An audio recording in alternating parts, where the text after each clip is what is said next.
بسم اللہ الرحمن الرحیم ان الحمد للہ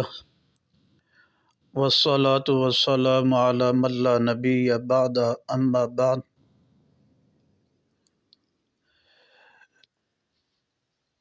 رجب کے روزوں کے بارے میں شریعت مطہرہ میں کیا حکم ہے،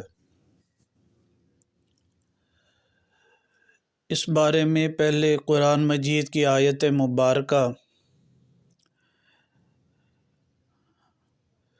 سورہ توبہ کی آیت مبارکہ پارہ 10 ان عدت الشہور عند اللہ 12 شہرا کہ اللہ تعالیٰ نے جب سے زمین و آسمان کو پیدا کیا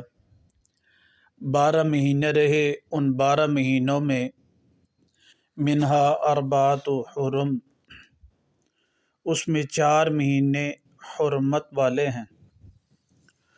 وہ 4 مہینے حرمت والے،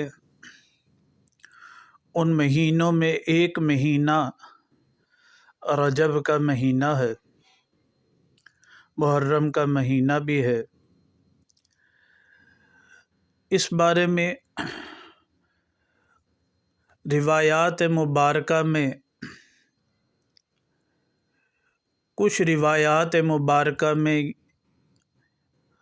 رجب کے مہینے کے روزوں کے بارے میں فضیلت کے الفاظ آتے ہیں، لیکن بہت سے محدثین کرام رحمہ اللہ ان روایات کی سندوں پر بحث فرماتے ہیں کہ یہ موضوعات میں سے ہے۔ باقی اس مہینے میں روزہ رکھنا، رجب کے مہینے میں، اس کو فتاوی ہندیہ میں لکھا المرغوبات من الصیام انواع، کہ وہ مہینے جن میں روزے رکھنا مرغوب پسندیدہ ہے، اس میں فرمایا اولھا صوم المحرم، پہلا اس میں محرم کا مہینہ ہے جس میں آپ روزے رکھیں، والثانی صوم رجب، دوسرا رجب کے روزے ہیں، والثالث صوم شعبان، اور تیسرا جو شعبان کا مہینے کے روزے ہیں،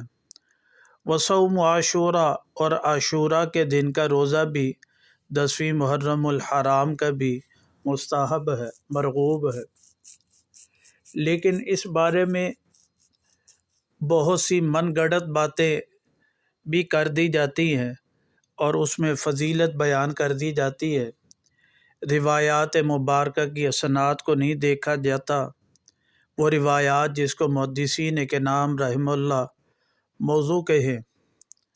تو ان کو زیادہ آگے بڑھانا، ذکر کرنا مناسب نہیں جائے۔